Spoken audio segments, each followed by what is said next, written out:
संजीव जी, आजकल अभी जो अधिकांश चुनाव हैं उनमें हम देख रहे हैं कि घोषणा पत्र पहले भी हुआ करते थे, लेकिन तब वो बस थोड़े कागजी चीज़ों में ज़्यादा होते थे। लेकिन अब वो एक फ्रीबीज का बॉक्स है, गुडी बॉक्स है, जिसमें बहुत सारी ऐसी चीज़ें होती हैं जो कनेक्ट करती है लोगों को, चाहे उनको डायरेक्ट बेनिफिट मिल रहा हो, चाहे किसी और तरीके से बेनिफिट मिल रहा हो। बेनिफिट, बास्केट ऑफ बेनिफिट जैसी चीज़ है। उसके बाद जो चीज़ बच जाती है वो बचते हैं मुद्दे। अब उसमें कुछ इस तरह के मुद्दे होते हैं जो जातीय मुद्दे हैं, धार्मिक मुद्दे हैं, या कुछ अन्य लोकल मुद्दे हो सकते हैं। बिहार के चुनाव में ये, अगर हम इसे पूरे समीकरण को देखें, इस इक्वेशन को देखें, किस चीज का कितना वजन है? क्या घोषणा पत्र है जो मैटर करेगा, अभी तो एनडीए का आना बाकी है, या बैलेंस है 50-50 का, या 40-60 जैसा आप समझ लीजिए, या फिर जो बाकी रेस्ट बच जाता है घोषणा पत्र के अलावा, वो चीजें, जातीय समीकरण हो गया, अन्य चीजें हो गई, धार्मिक समीकरण एक हद तक हो गया, वो बिहार में ज्यादा मैटर करेगा?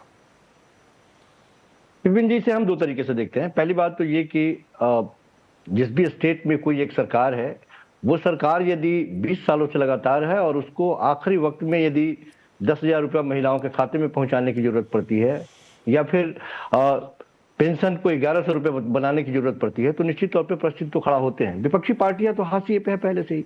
विपक्षी पार्टियां पिछले 20 सालों से लगातार कोशिश कर रही है कि सरकार को हटाए और हम आए। तमाम तरह के प्रश्न हैं उनके मन में और उन प्रश्नों को लेकर के वो सामने खड़ी हैं। दो चीजें पहले लगातार बात कही जाती थी कि आखिर विपक्षी पार्टियों के पास चेहरा कौन सा है। महागठबंधन ने अपने चेहरा को क्लियर किया, पहली बात। दूसरी बात कि आखिर आप करना क्या चाहते हैं, बिहार में कौन सा बदलाव और कौन सा विकास करना चाहते हैं, वो भी मैनिफेस्टो के सहारे सामने रख दिया गया।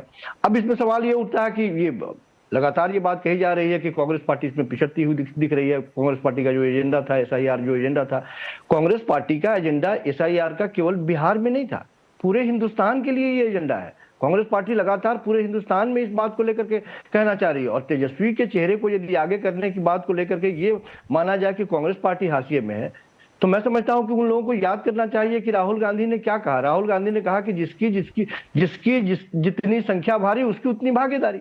उस हिसाब से इस बात का भी यदि अर्थ निकाला जाए तो कांग्रेस पार्टी मानती है कि आज के वक्त में आरजेडी वहां पे मजबूत है, और आरजेडी जो मजबूत है, जिसकी संख्या ज्यादा है, निश्चित तौर पर उसको जिम्मेदारी दी जा रही है। और उसके साथ कांग्रेस पार्टी ये मजबूती से हर जगह पे, कदम दर कदम, हर स्टेज पे यदि वो खड़ा है और साथ साथ ये बात कहती हो कि नहीं, तेजस्वी के साथ हम हैं, उनकी नीतियों के साथ हम हैं, उनकी योजनाओं के साथ हम हैं।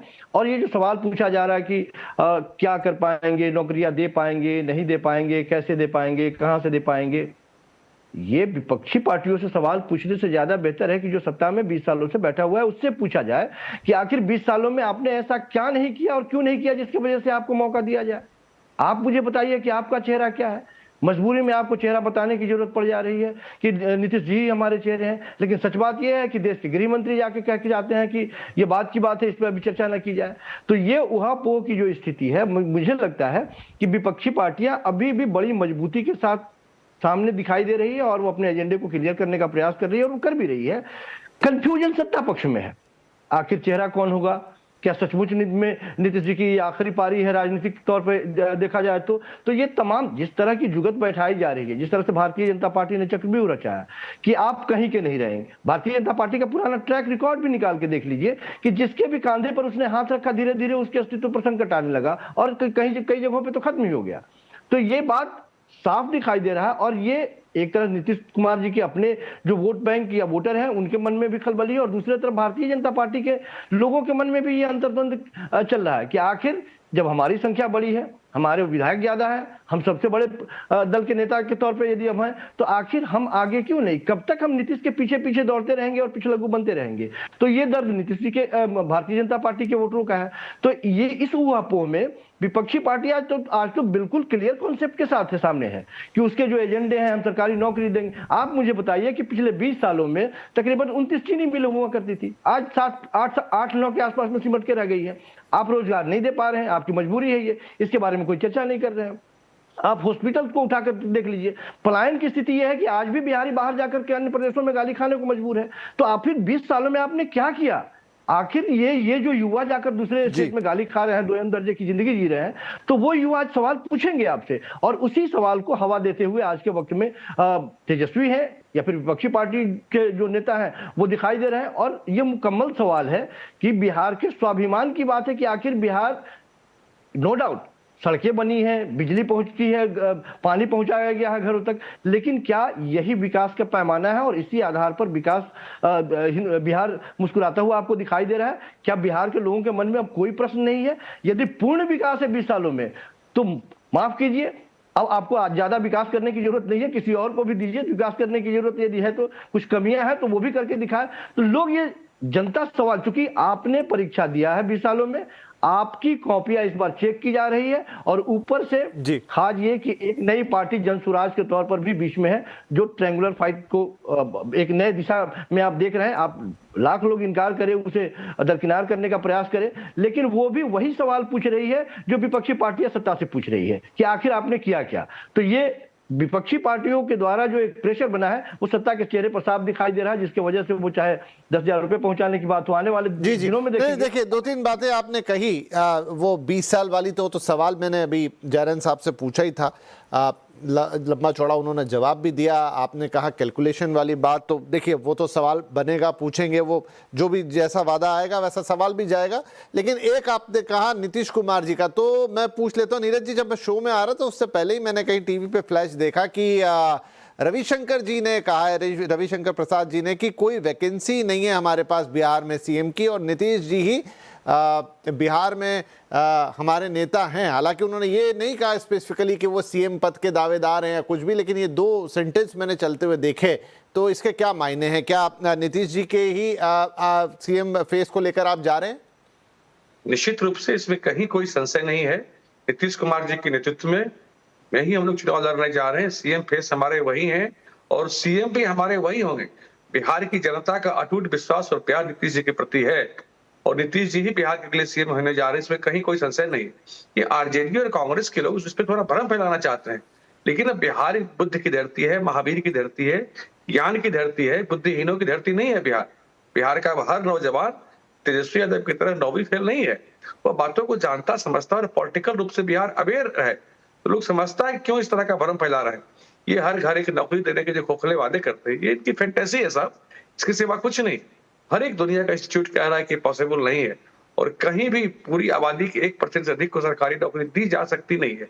ये उसमें अगर ये अभी इन्होंने कुछ दिन पहले बात कर दिया था कि जीविका दीदी को 30,000 रुपया प्रति महीना देंगे, जानते हैं साहब इसका रकम कितना होता है?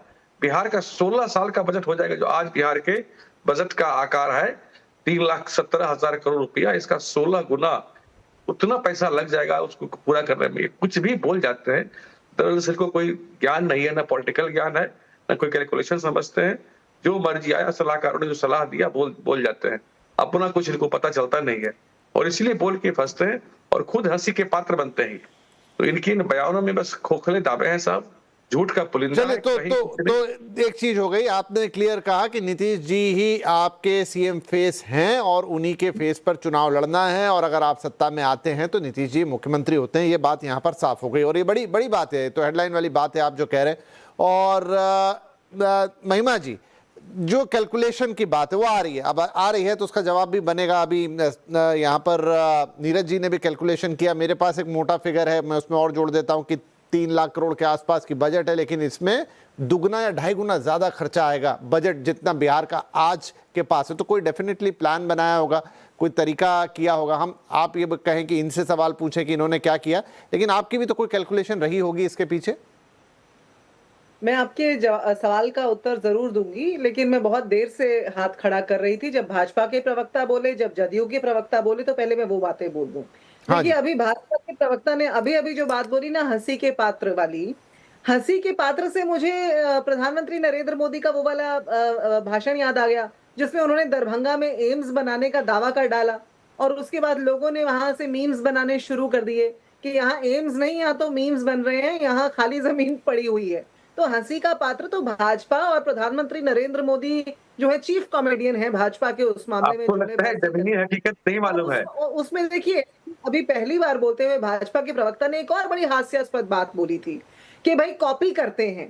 ये तो सब जानते हैं कि भाजपा इंतजार करती है महागठबंधन का, कांग्रेस का मैनिफेस्टो कब आए, उसके 2 दिन के बाद 4 दिन के बाद हम अपना मैनिफेस्टो लाएं। यही नहीं, आपने देखा पिछले साल 2024 का हमारा मैनिफेस्टो, उसमें जो इंटर्नशिप स्कीम हमारे मैनिफेस्टो में थी इंडिया गठबंधन के, उसको किस तरह से चुराया भाजपा ने। और श्रेय तक नहीं दिया, चलिए छोड़िए उस बात को भी।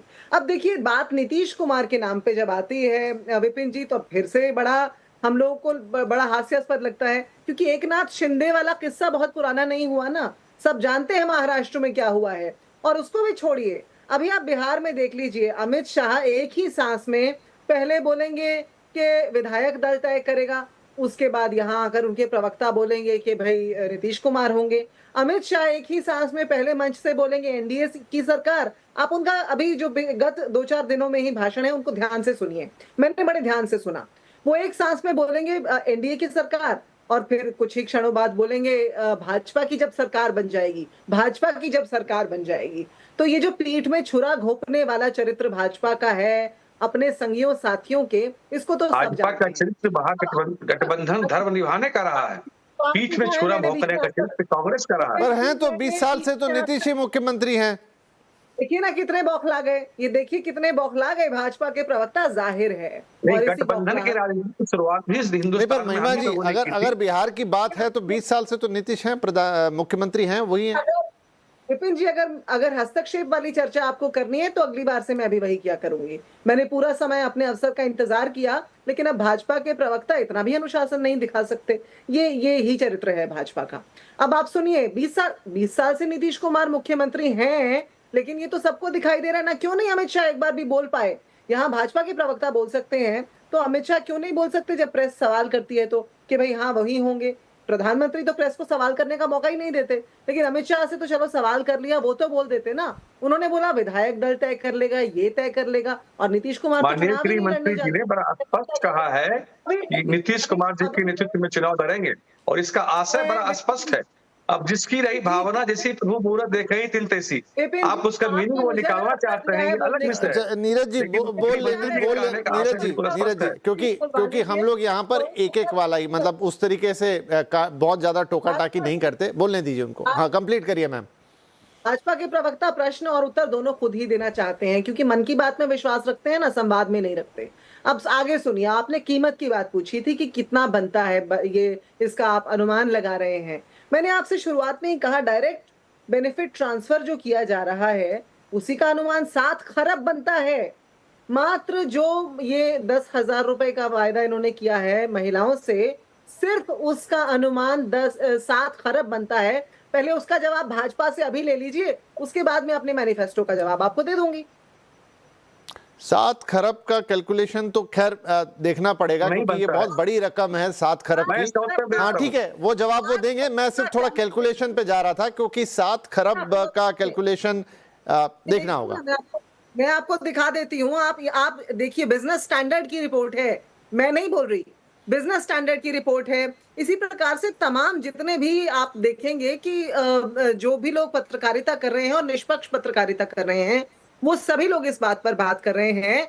10,000 रुपए अगर आप बिहार की हर महिला के खाते में जमा कराने की बात करेंगे, आप तो 2,500 रुपए में ही चौंक रहे हैं। हमने अगर 2,500 का वायदा कर दिया, आप सोचिए ना, 10,000 रुपए का डायरेक्ट बेनिफिट ट्रांसफर।